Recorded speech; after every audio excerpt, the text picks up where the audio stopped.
Welcome to our channel, Eve Kids! Pop, pop, pop! Have you ever wondered why popcorn explodes? Let's unravel this tasty mystery. Every popcorn kernel is hiding a secret.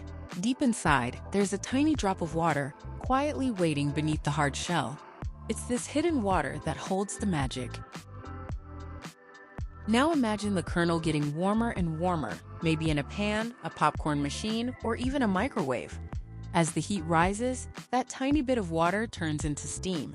The pressure builds and builds, trapped tight inside the shell. The kernel becomes like a tiny steam engine under pressure. And then, pop! The shell bursts open, turning the kernel inside out in an instant. What's left is the fluffy, crunchy treat we all love, popcorn. That delightful white puff is really just exploded corn.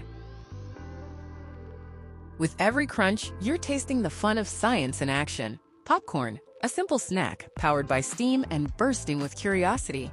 Makes you look at your next handful a little differently, doesn't it? Crunch, crunch.